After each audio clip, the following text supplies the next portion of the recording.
Hello बच्चों, और कैसे हैं आप सब लोग। आशा करता हूँ सभी बच्चे बहुत खुश होंगे और लॉकडाउन के मज़े उठा रहे होंगे।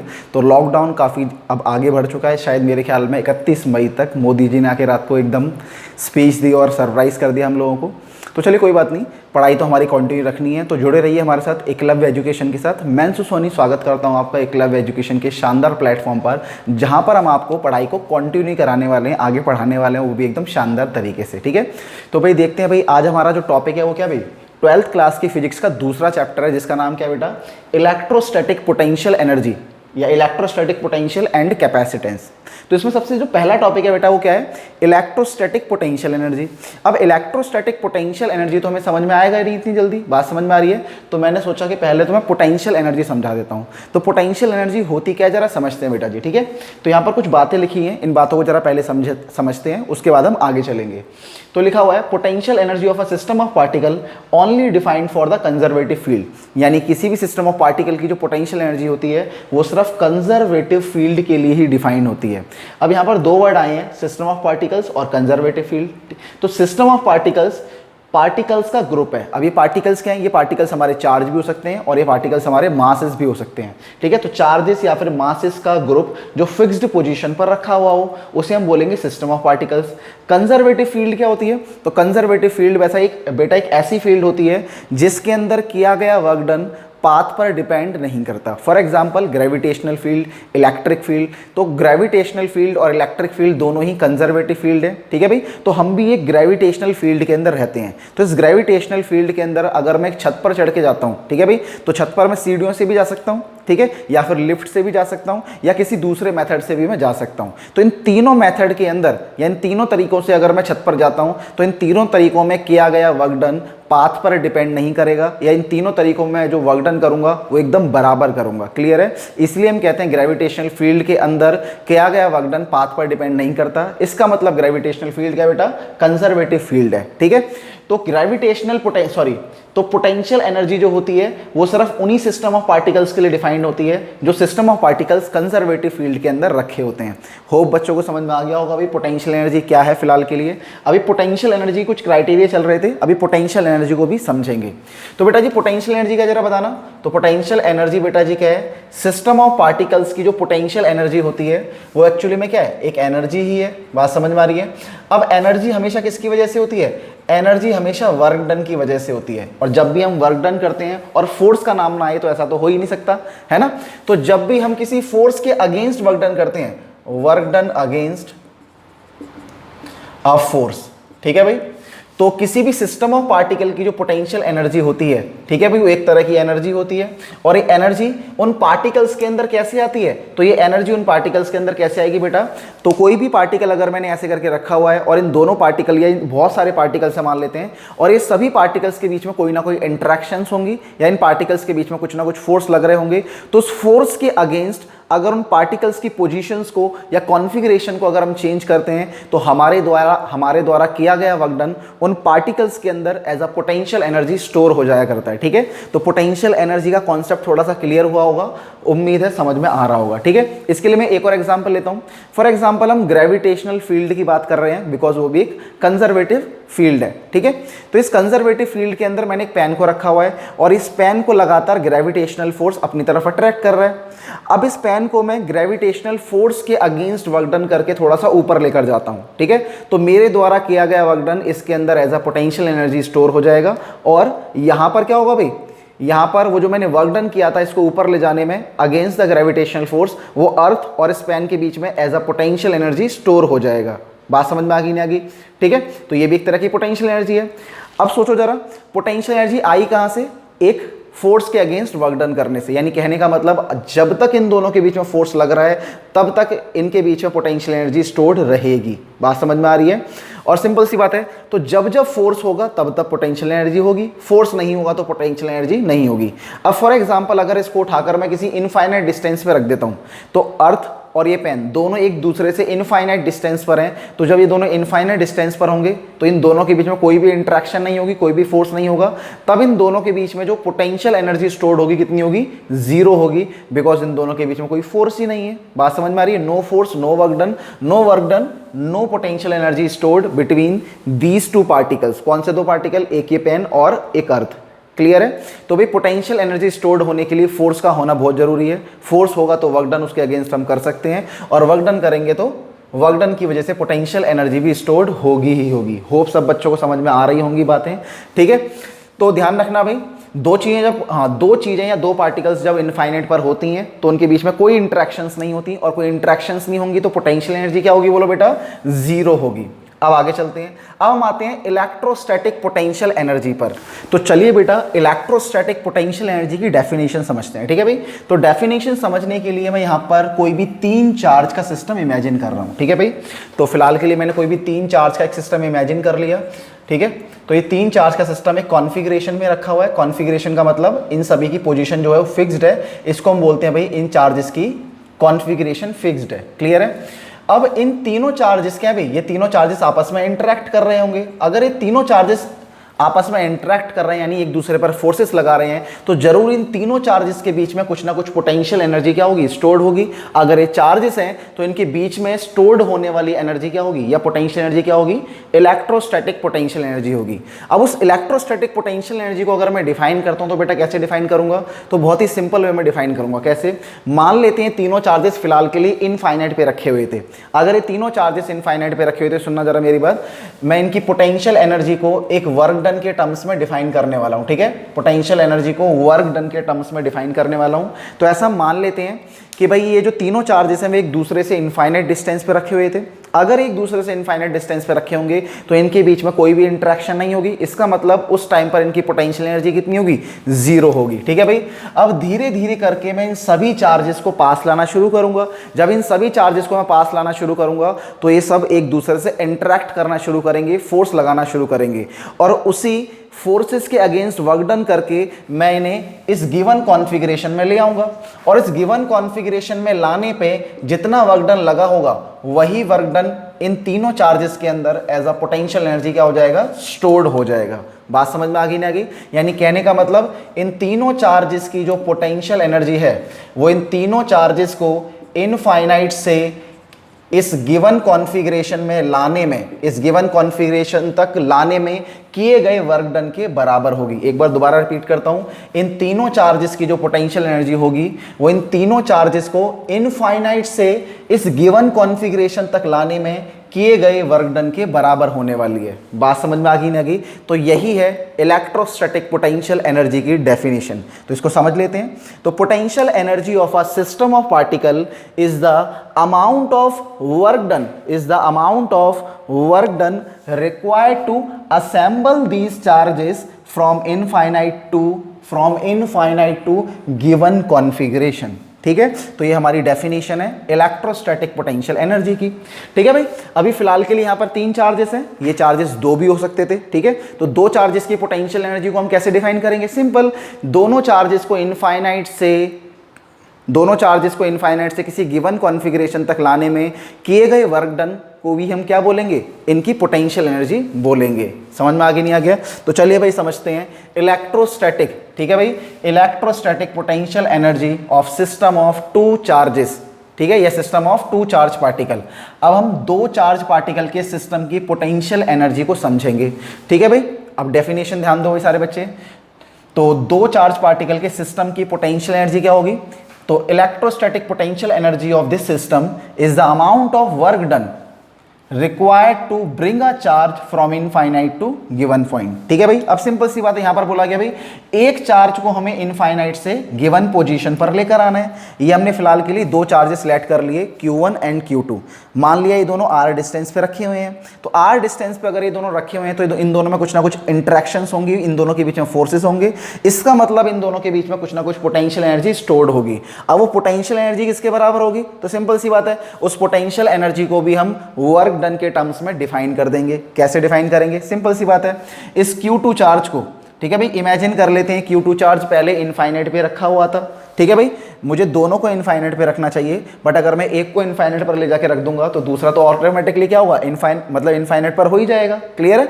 तो भाई सिंपल सी बात है। अब इस चार्ज को इनफाइनाइट से इस पॉइंट तक लाने में किए गए वर्क डन, ठीक है, इस चार्ज को इनफाइनाइट से इस पॉइंट तक लाने में किए गए वर्क डन के बराबर ही इनकी पोटेंशियल एनर्जी होगी। ठीक है भाई, तो इन दोनों की जो पोटेंशियल एनर्जी होगी, ठीक है, वो इस चार्ज को इनफाइनाइट से इस पॉइंट तक लाने में किए गए वर्क डन के बराबर होगी। ठीक है भाई, ये पॉइंट हम मान लेते हैं, पॉइंट हमारा P है। ठीक है भाई, तो इनफाइनाइट से P पॉइंट तक इस चार्ज को लाने में जो वर्क डन किया गया है वही वर्क डन इन दोनों के अंदर as a potential energy stored हो गई होगी। ठीक है बेटा, होप सब बच्चों को क्लियर हो गया होगा। तो चलिए भाई इसकी डेरिवेशन कर लेते हैं भाई। ठीक है, तो डेरिवेशन करने के लिए हमें यहाँ से मिटाना पड़ेगा, तो फटाफट जल्दी से इसको मिटा देते हैं।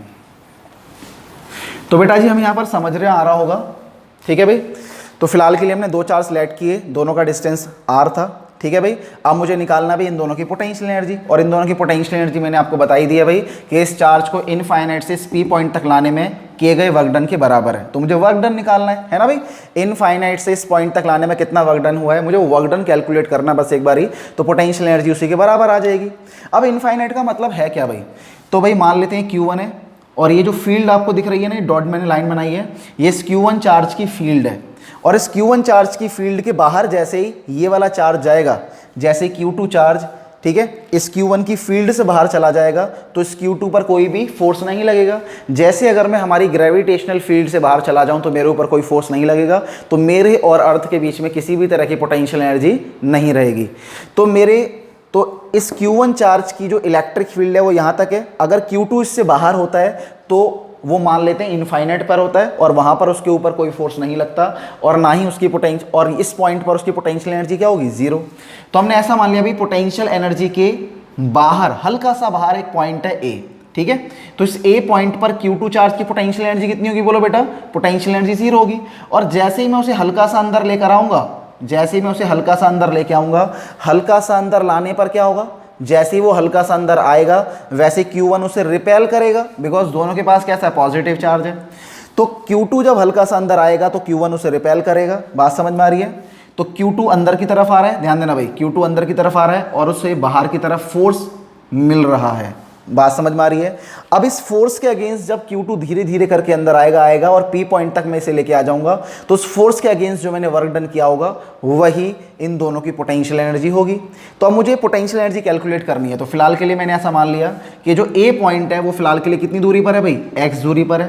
क्लियर है? जब मैं इसे थोड़ा सा पास लेकर आता हूँ, ठीक है भाई, कितनी पास लेकर आता हूँ, मान लेते हैं इस A पॉइंट से कुछ ही दूरी पर एक पॉइंट है dx। ठीक है भाई, कितनी दूरी पर है, dx दूरी पर। तो A पॉइंट से जब मैं इस चार्ज को B पॉइंट तक लेकर आता हूं जो कि dx दूरी पर है, तो उसमें कितना वर्क डन होता है भाई, तो कितना वर्क डन होगा बेटा, तो वर्क डन निकालने का फॉर्मूला आता है F इंटू में dx इंटू में cos थीटा। थीटा कितना है बेटा, तो F और dx के बीच का जो एंगल है वो कितना है 180, क्योंकि फोर्स इधर लग रहा है, डिस्प्लेसमेंट इधर हो रही है, तो एंगल कितना बन गया बोलो बेटा 180 डिग्री। क्लियर है?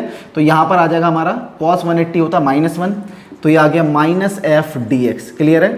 तो ये हमारा वर्क डन निकल कर आ गया। अब ये जो मैंने वर्क डन निकाला है वो कौन सा वर्क डन निकाला है, इस Q2 चार्ज को A से B तक लाने में कितना वर्क हुआ वो निकाला है। लेकिन मुझे निकालना है इस Q2 चार्ज को A से P पॉइंट तक लाने में कितना वर्क हुआ, मुझे ये कैलकुलेट करना है। तो चलो भाई करते हैं फटाफट जल्दी से। तो यहां पर मैंने लिख लिया भाई हमारा dw लिख लिया, बराबर लिख लिया भाई मैंने F dx लिख लिया। बात समझ में आ गई नहीं आगे भाई? अब करना है क्या भाई, इंटीग्रेट करेंगे भाई, दोनों तरफ इंटीग्रेट कर देंगे।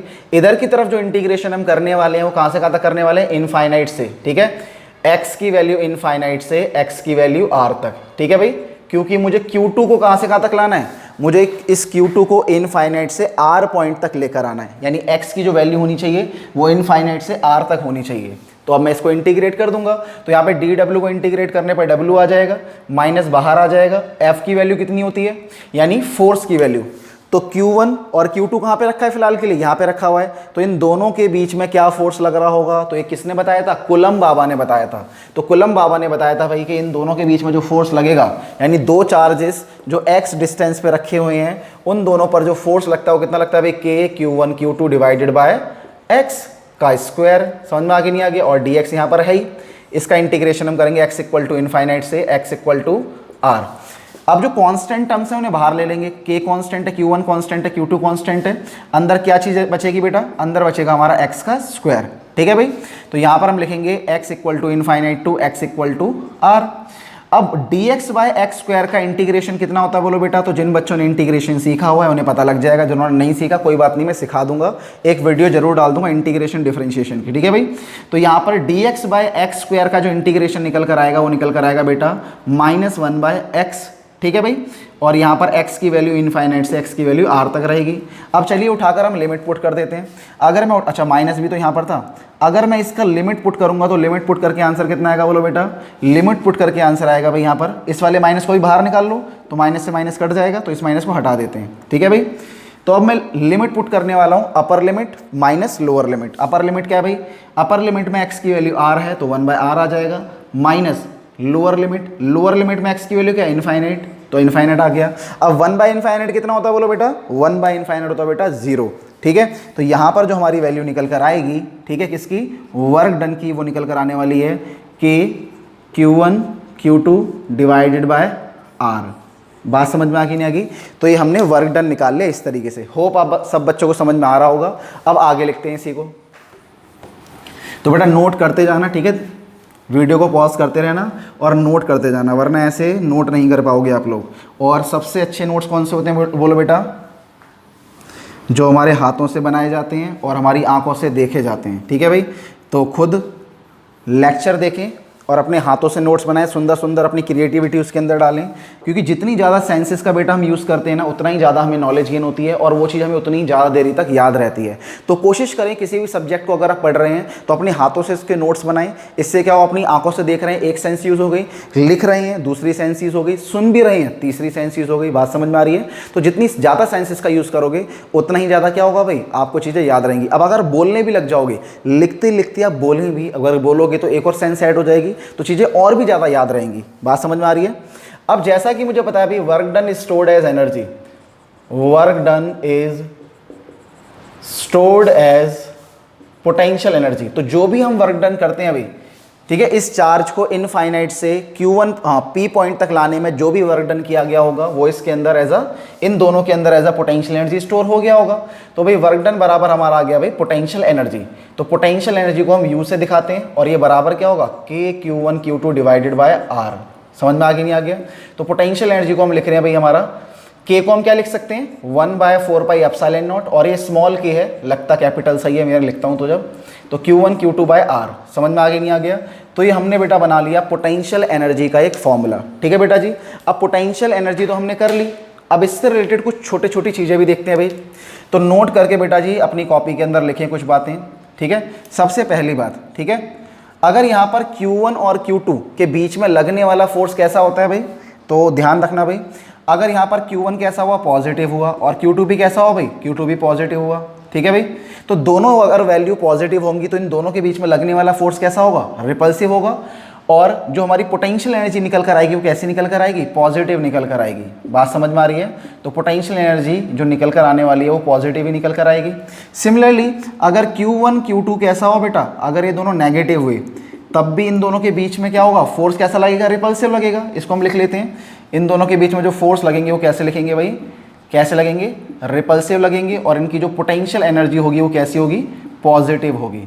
क्लियर है। अगर ये दोनों नेगेटिव हुए तो नेगेटिव नेगेटिव पॉजिटिव, तो नेगेटिव नेगेटिव के बीच में जो फोर्स लग रहा है वो कैसा लग रहा है बोलो बेटा, रिपल्सिव लग रहा है। तो फोर्स रिपल्सिव लगेगा तो अगेन पोटेंशियल एनर्जी कैसी हो जाएगी भैया, पॉजिटिव हो जाएगी। यानी हमने यहाँ से ये सीख लिया कि जब भी फोर्स कैसा लगता है भाई, जब भी फोर्स रिपल्सिव होता है तो पोटेंशियल एनर्जी कैसी होती है, पॉजिटिव ही होती है।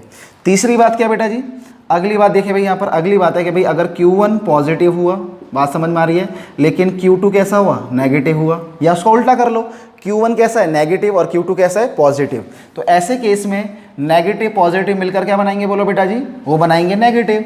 तो भाई नेगेटिव और पॉजिटिव के बीच में कैसा फोर्स लगता है बोलो बेटा, अट्रैक्टिव फोर्स लगता है। तो जब भी फोर्स अट्रैक्टिव होगा तो हमारी पोटेंशियल एनर्जी कैसी होगी बोलो बेटा, पोटेंशियल एनर्जी हमारी होगी नेगेटिव। ठीक है भाई, या हम कह सकते हैं कोई भी दो चार्ज पार्टिकल के बीच की पोटेंशियल एनर्जी अगर नेगेटिव है, इसका मतलब उन दोनों के बीच में कैसा फोर्स है, अट्रैक्टिव फोर्स है। लेकिन अगर दो चार्ज पार्टिकल के बीच की अगर पोटेंशियल एनर्जी कैसी है, पॉजिटिव है, तो उनके बीच में कैसा फोर्स है, बोलो बेटा, उनके बीच में जो फोर्स होगा वो रिपल्सिव होगा। समझ में आ रहा नहीं आ रहा? अब भाई ग्रेविटेशनल फोर्सेस यानी दो मासेस के बीच में अगर ग्रेविटेशनल फोर्स लगता है तो उन दोनों मासेस के बीच में जो पोटेंशियल एनर्जी होती है वो कैसी होनी चाहिए, नेगेटिव होनी चाहिए, क्योंकि उनके बीच का जो फोर्स लग रहा है बेटा कैसा लग रहा है, अट्रैक्टिव फोर्स लग रहा है, इसलिए हमेशा ग्रेविटेशनल पोटेंशियल एनर्जी नेगेटिव ली जाती है। तो आपसे कोई पूछ ले कि ग्रेविटेशनल पोटेंशियल एनर्जी हमेशा कैसी होगी, नेगेटिव होगी, बिकॉज ग्रेविटेशनल फोर्स हमेशा अट्रैक्टिव होता है। समझ में आया नहीं है भाई? अब थोड़ी सी बातें और हम आगे लेके चलते हैं। अभी फिलहाल के लिए हमने पढ़ा electrostatic potential energy of system of two charge, of two charge particle. अब हम थ्री चार्ज पार्टिकल लेने वाले हैं, ठीक है भाई? तो चले भाई थ्री चार्ज पार्टिकल को समझ लेते हैं। इसको मैं मिटा रहा हूं बेटा जी, नोट कर लें सारे बच्चे।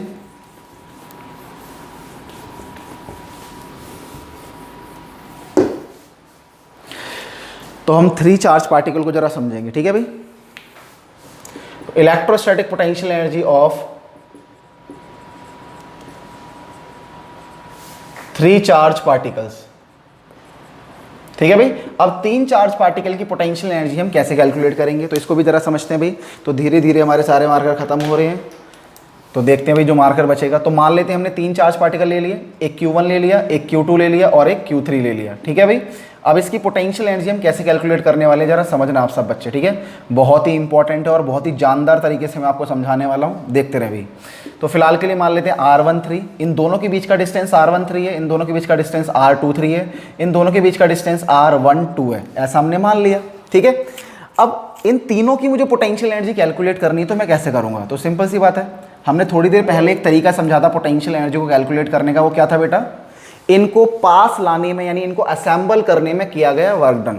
तो सबसे पहले मान लेते हैं ये तीनों किस पर थे भाई? इनफाइनाइट पे थे। जब ये तीनों इनफाइनाइट पर रहे होंगे, ठीक है, तो फिलहाल के लिए Q1 को मैंने यहीं पर मान लिया और बाकी दोनों चार्जेस को इनफाइनाइट पर भेज दिया, ठीक है भाई?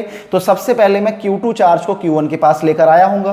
तो जब मैं Q2 को Q1 के पास लेकर आया तो जब मैं Q2 को लेकर आ रहा था तो Q1 उस पर फोर्स लगाएगा। बात समझ में आ रही है? तो शुरुआत में जब मैं Q2 को इनफाइनाइट से इस पॉइंट पर लेकर आ रहा हूं तो Q2 को सिर्फ किसके अगेंस्ट वर्क डन करना पड़ेगा? तो मुझे सिर्फ Q1 के अगेंस्ट ही वर्क डन करना पड़ेगा। और वो वर्क डन कितना होगा? कि Q1 Q2 divided by R12। बात समझ में आ रही है? जब मैं Q2 चार्ज पार्टिकल को एक गिवन पोजीशन पर लेकर आता हूं, ठीक है, तो मुझे कितना वर्क डन करना पड़ता है? मुझे सिर्फ Q1 के अगेंस्ट वर्क डन करना पड़ा होगा। और वो कितना करना पड़ा होगा? कि Q1 Q2 और इन दोनों के बीच का डिस्टेंस R12, ठीक है भाई? बात समझ में आ गई नहीं आ गई? अब मैं Q3 को लेकर आऊंगा, ठीक है भाई? Q3 यहां पर नहीं था। अब Q3 को मैं इनफाइनाइट से जब यहां पर लेके आऊंगा तो इस Q3 पार्टिकल को लाने में मुझे इन दोनों के अगेंस्ट वर्क डन करना पड़ेगा। तो बताओ Q3 को जब मैं लेके आया, जब मैं Q3 को लेकर आया तो मैंने Q1 के अगेंस्ट भी वर्क डन किया और वो वर्क डन कितना किया भाई? इतना किया। और जब मैं Q3 को इनफाइनाइट से लेकर आया हूं, ठीक है, तो Q1 के अगेंस्ट तो इतना वर्क डन किया। अब Q2 के अगेंस्ट कितना वर्क डन किया होगा? तो Q2 के अगेंस्ट जो वर्क डन किया होगा कितना किया होगा? Q3 Q2 R32। समझ में आ गई नहीं आ गई बेटा आपको? होप आप सब बच्चों को ये बात समझ में आ गई होगी। तो इस तरीके से मैंने यहाँ पर ये वर्क डन कैलकुलेट कर लिया थ्री चार्ज पार्टिकल की वजह से। अब सिमिलरली मैं फोर चार्ज पार्टिकल की वजह से भी कैलकुलेट करने वाला हूँ। तो चलिए देखिए भाई सारे बच्चे, तो due to four charge particle, ठीक है भाई, इलेक्ट्रोस्टैटिक पोटेंशियल एनर्जी, ठीक है, इसको लिख लेते हैं पूरा, electrostatic potential energy of four charge particles, ठीक है भाई। तो चार चार्ज पार्टिकल्स की वजह से पोटेंशियल एनर्जी कितनी होगी? तो इसको लिखा मैंने Q1 Q2 Q3, इसको लिख लेते हैं इधर Q3 और इधर लिखते हैं हम Q4, ठीक है। तो Q1 और Q2 के बीच में जो डिस्टेंस होगा उसको हमने लिख लिया R12, इन दोनों के बीच का जो डिस्टेंस है वो R23 है, ठीक है भाई। इन दोनों के बीच का जो डिस्टेंस है वो R34 है और इन दोनों के बीच का जो डिस्टेंस है बेटा कितना है? R14। क्लियर है? अब टोटल पोटेंशियल एनर्जी कैसे निकालेंगे? बिल्कुल वैसे ही निकालेंगे जैसे यहाँ पर निकाली थी। बात समझ में आ रही है? तो चलिए भाई निकालते हैं।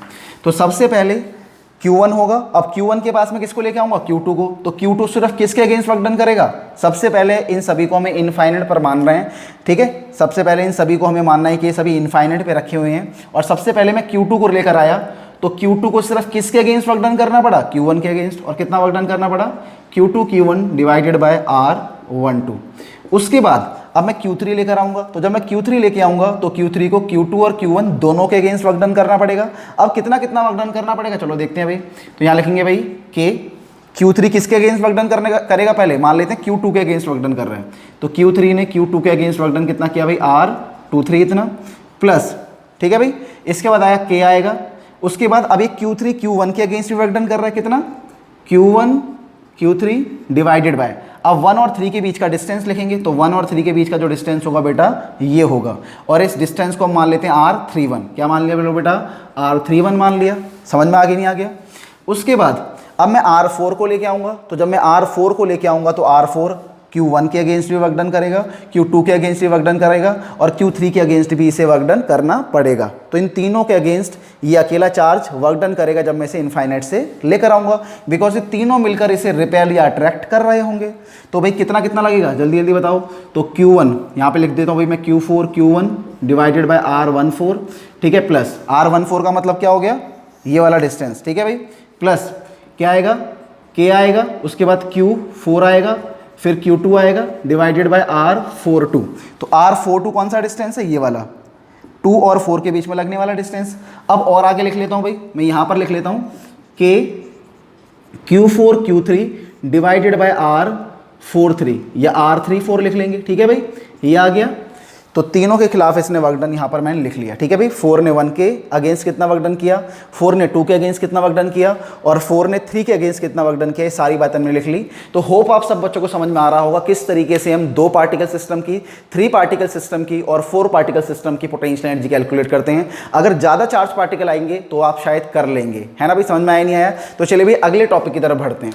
तो बेटा अगला जो हमारा टॉपिक है वो है इलेक्ट्रोस्टैटिक पोटेंशियल। अभी थोड़ी देर पहले हम पढ़ रहे थे इलेक्ट्रोस्टैटिक पोटेंशियल एनर्जी, अब हम पढ़ेंगे इलेक्ट्रोस्टैटिक पोटेंशियल या इलेक्ट्रिक पोटेंशियल भी बोल सकते हैं इसको हम रिप्रेजेंट करते हैं कैपिटल V से। अब ये होता क्या है, बहुत ही प्यारा सा टॉपिक है, समझना जरा।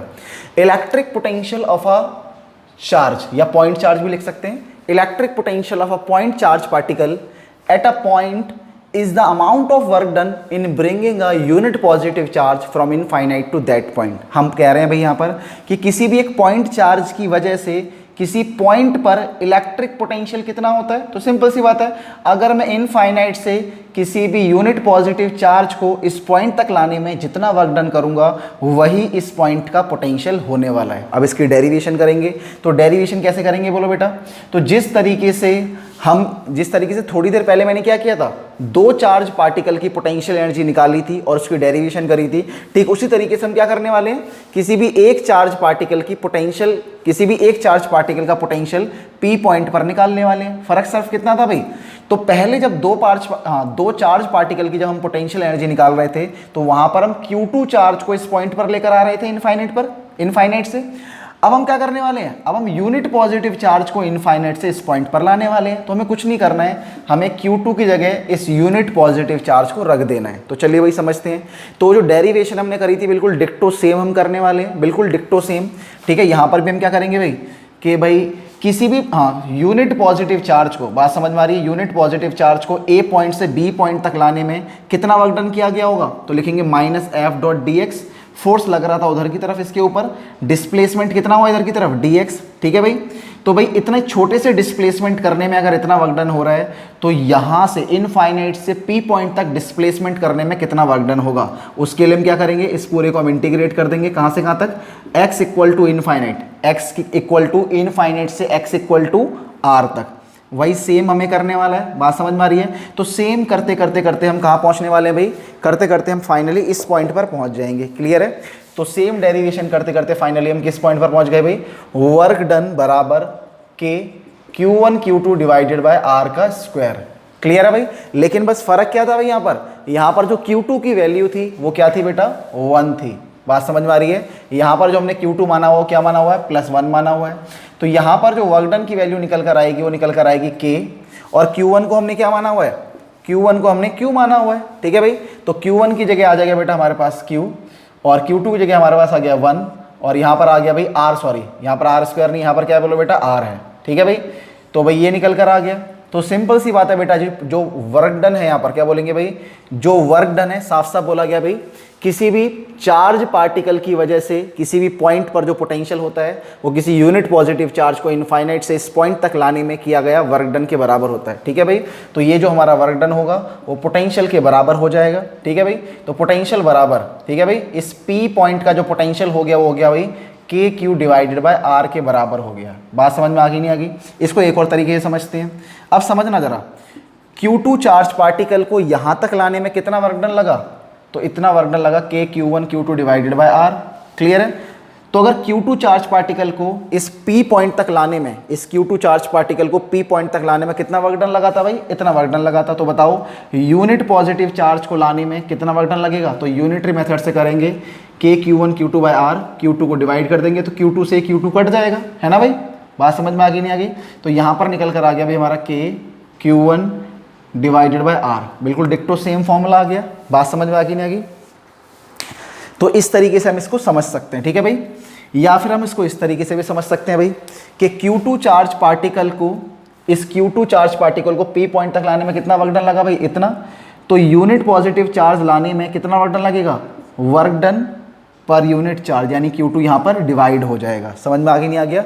और यही हमारे पोटेंशियल के बराबर होगा। क्लियर है? तो इलेक्ट्रिक पोटेंशियल, किसी भी पॉइंट का जो इलेक्ट्रिक पोटेंशियल होता है वो क्या होता है, work done per unit charge होता है। और जिस चार्ज को हम यहाँ पर ला रहे हैं, ठीक है, वो नीचे डिवाइड में आ जाएगा। समझ में आगे नहीं आ गया? तो इसका एक और फॉर्मूला मैं यहाँ पर लिखना चाहूँगा, ध्यान देना भाई। तो यहाँ पर मैं एक और फॉर्मूला लिख लेता हूँ नोट डालकर। तो एक और फॉर्मूला है इसका, potential at point P is equals to work done in bringing a charge Q2 from infinite to that point. ठीक है, work done in bringing a charge Q2 from infinite to that point, उस charge को यहाँ पे divide कर दो तो P point का पोटेंशियल यहाँ पर निकल कर आ जाएगा। ठीक है भाई, समझ में आगे नहीं आ गया? ये जो वर्क डन है वो कौन सा वाला है, ये वाला है। यहाँ पर नीचे Q2 की वैल्यू रखोगे तो यहाँ पर यही फॉर्मूला आ जाएगा। दूसरा स्टेप, अब इसकी यूनिट क्या होगी बोलो बेटा, तो यहाँ पर जो इसकी यूनिट होने वाली है वो क्या होगी, तो सिंपल सी यूनिट है, work done per unit charge. Work done की यूनिट क्या है, जूल, और चार्ज की यूनिट क्या है, पर कूलम। तो यहाँ पर क्या यूनिट आगे बोलो बेटा, जूल पर कूलम। ठीक है भाई, तीसरी बात करते हैं भाई यहाँ पर। अच्छा, और भी यूनिट हो सकती है, तो 1 जूल पर कूलम बहुत लंबा सा लगता है, इसलिए छोटा करने के लिए लिख दिया भाई 1 वोल्ट। और भी छोटा करेंगे तो सिर्फ V लिख देंगे। ठीक है भाई, 1 वोल्ट। अब इसके मतलब को जरा हम समझते हैं, इसके लिए मैं इसको मिटा रहा हूँ, नोट कर लेना, AC की डेरिवेशन का ही पार्ट है। ठीक है,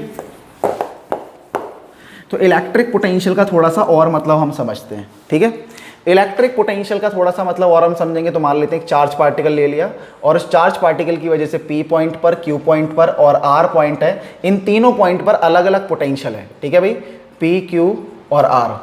तो मान लेते हैं इस पॉइंट का जो हमारा पोटेंशियल है वो कितना भाई, 2 जूल पर कूलम, या मान लेते हैं 4, या मान लेते हैं इसको 6 जूल पर कूलम। इस पॉइंट का पोटेंशियल है 4 जूल पर कूलम, और इस पॉइंट का पोटेंशियल है भाई 2 जूल पर कूलम।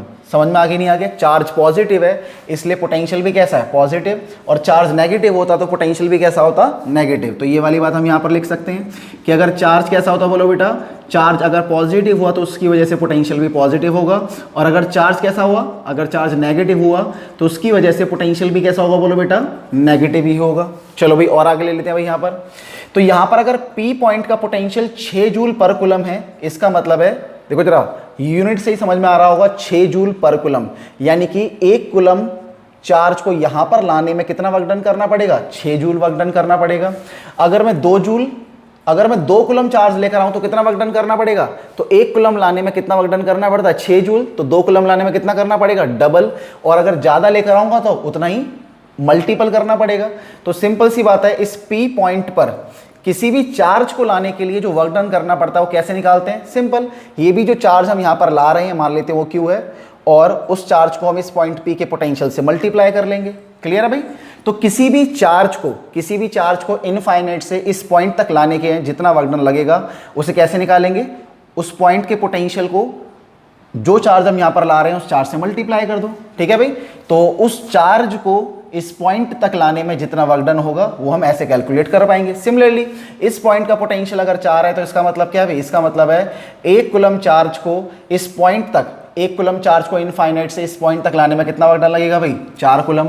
सिमिलरली अगर इस पॉइंट का पोटेंशियल कितना है, 2 जूल पर कूलम है, इसका मतलब किसी भी एक यूनिट पॉजिटिव चार्ज को इनफाइनाइट से इस R पॉइंट तक लाने में कितना वर्क डन लगेगा भाई, 2 जूल वर्क डन लगेगा। ठीक है भाई, समझ में आ गया नहीं आ गया?